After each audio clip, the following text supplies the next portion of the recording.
Welcome to this session of microengineering. In today's lecture, we're going to deal with rat rate circuits and directional coupler. So in today's session, we're going to discuss about hybrid ring. The other name for this hybrid ring is called as rat race circuit. Please note, students normally get confused between hybrid ring and hybrid T-junction. Hybrid T-junction is a combination of E-plane and H-plane T.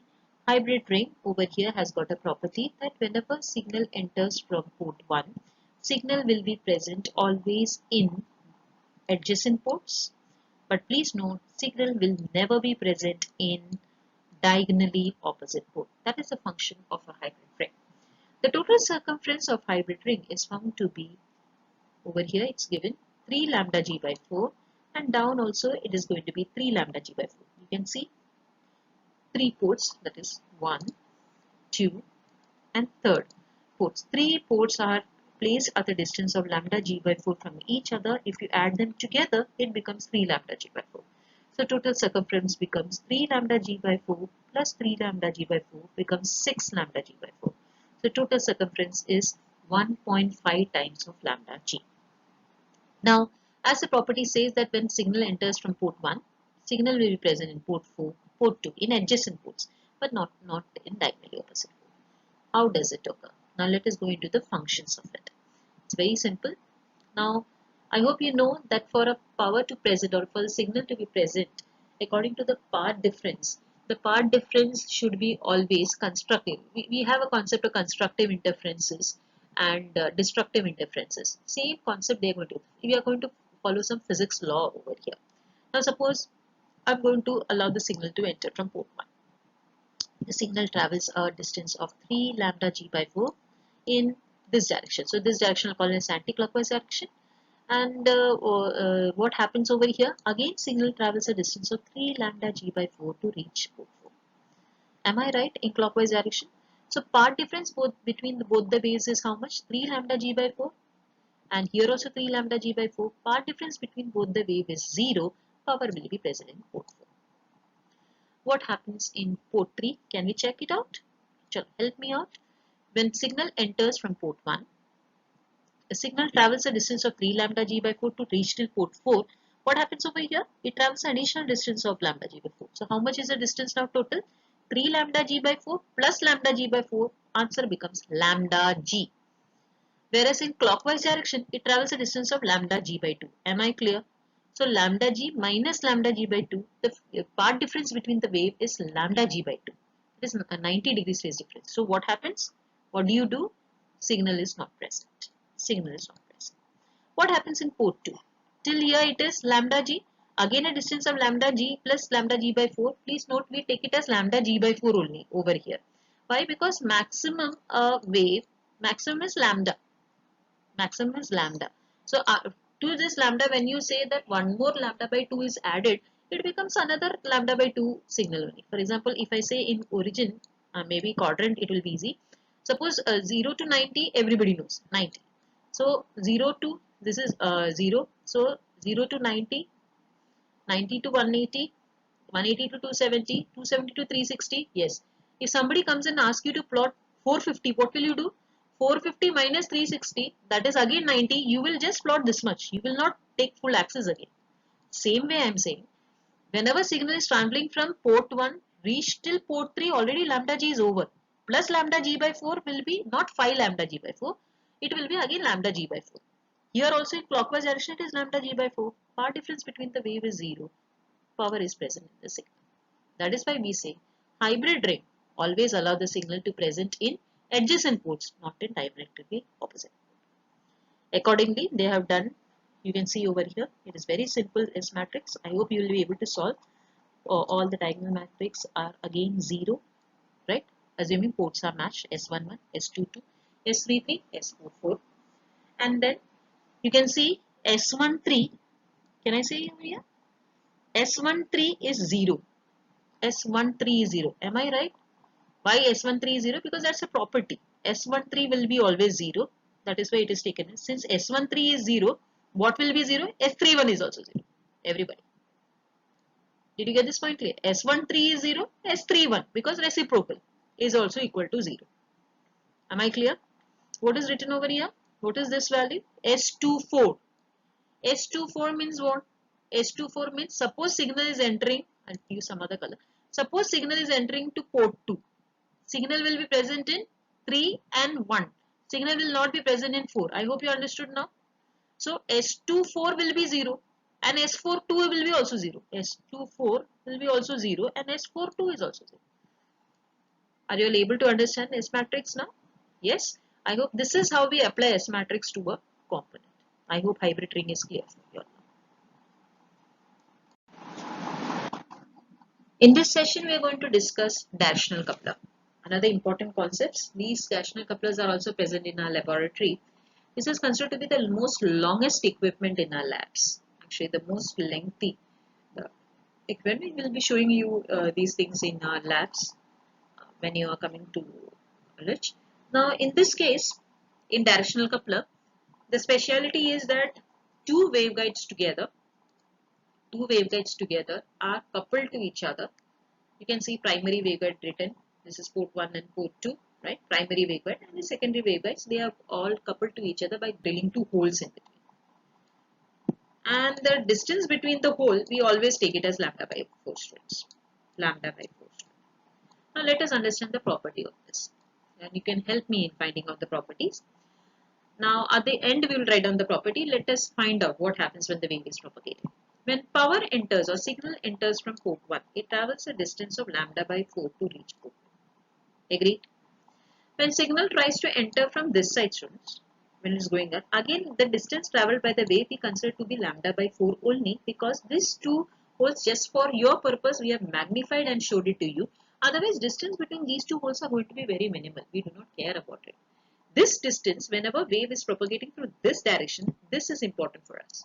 So when it is propagating downwards and it is coming over here, again the distance travelled by the wave is again considered to be lambda by 4. Path difference between the wave is lambda by 4 minus lambda by 4. Signal is present in port 2. Am I clear with this? Am I clear, everybody? Yes? Let us take the next one. Whenever signal enters from port 1 and it wants to reach to port 4. So what happens now? Look here. It has travelled a distance of lambda by 4 and reaching here. So lambda by 4 is already there. Whenever it is coming from here and it wants to go here, again lambda by 4 is there. What do you think is the path difference between the wave? Path difference between the waves again lambda by 4 minus lambda by 4. Signal is present in port 4. Can you help me for the next one? Yes, please help me. I'm going to take some other color. Whenever signal enters from port 1. Yes, it is just going here. It has not gone through that lambda by 2 and is coming to port 3. What distance did it travel? According to me, 0. When it is going through here, this distance is lambda by 4, went down, came back again lambda by 4, it becomes lambda by 2 students. So by the time the wave comes over here, the path difference between the waves is lambda by 2, power is not present or signal does not come over here.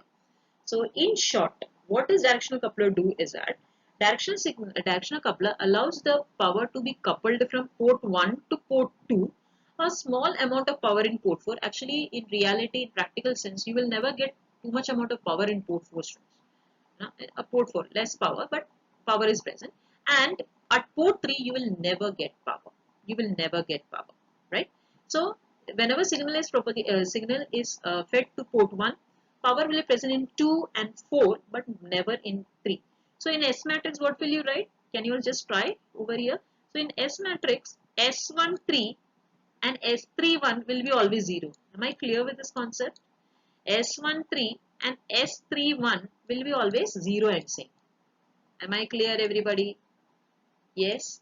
And suppose same way S24 and S42 will be also 0. I hope you are clear. If power is fed to 2, power will not be there in 4.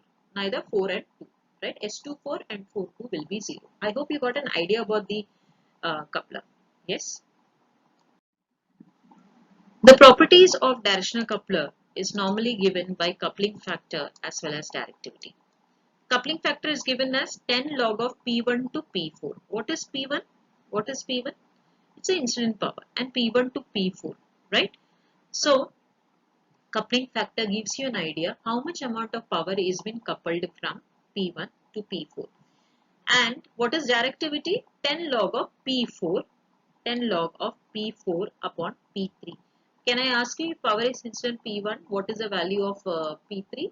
It's going to be always 0. So you are going to get 10 log of something infinity, meaning your directivity of a Dirichlet coupler is going to be very, very high. Very, very high. It's going to be a very good device in terms of measurements. Why do I say it's a good device is because if I am trying to connect a Dirichlet coupler in real life, in practical life, when I'm connecting it, I need not touch the primary side. I can just find out whether there is something wrong in my primary side by testing the secondary side. In other words, this is the primary vehicle. Some amount of power is getting coupled from port 1 to port, and same amount of power is coupled to port 4 also. So I will be continuously monitoring the power in port 4. I need not go to the destination and test the amount of power in port 2. By understanding the amount of power coupled in P4, I know the amount of power being supplied from P1, and if I am not getting that much power in P2, means something is wrong in my system. So my primary waveguide need not be disturbed. By checking the amount of power in secondary waveguide, I can estimate the power received in the primary waveguide. This is a practical application of a directional coupler.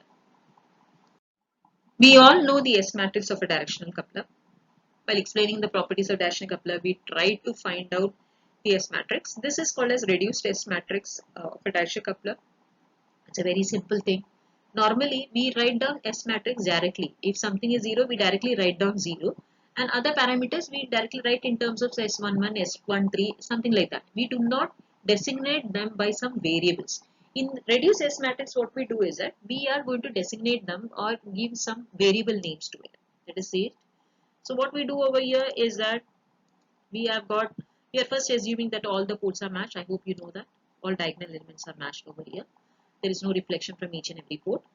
And we also know, I hope you remember, just for your reference, it was 1, this was 2, this is 3, this is 4.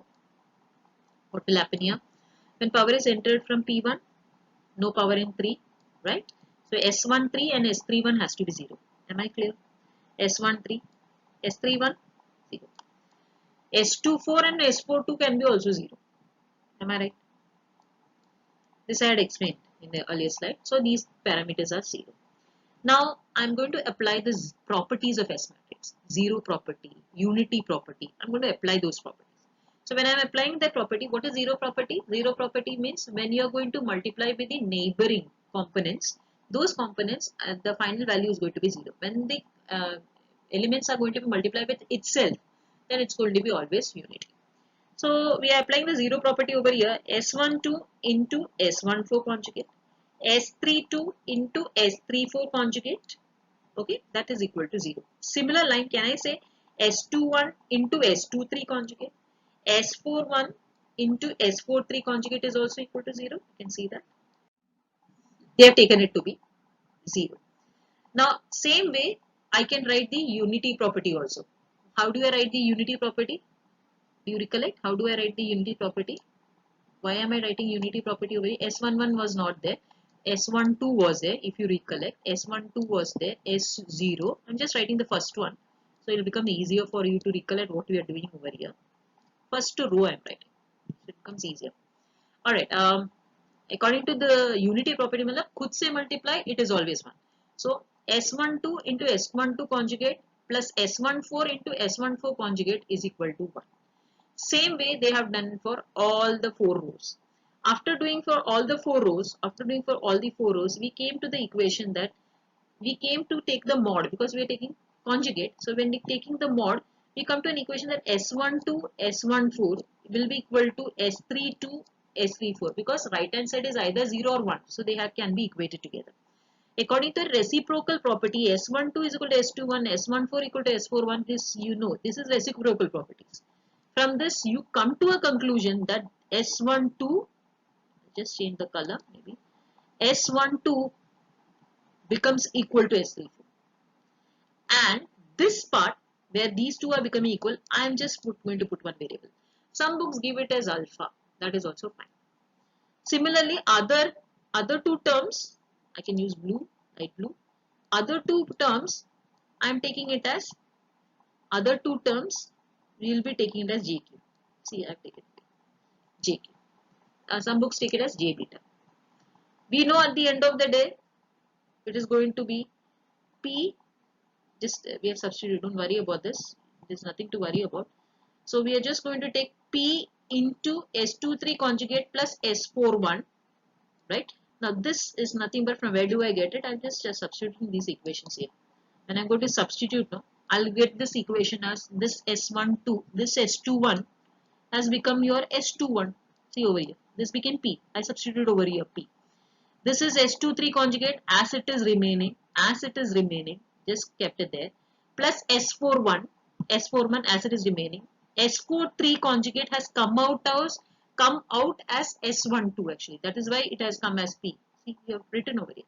Sorry, your S43 conjugate and this is equal to P. You have taken it out. Equal to 0. If one part becomes equal to 0, you remember according to probability P square plus Q square has to equal 1. And you just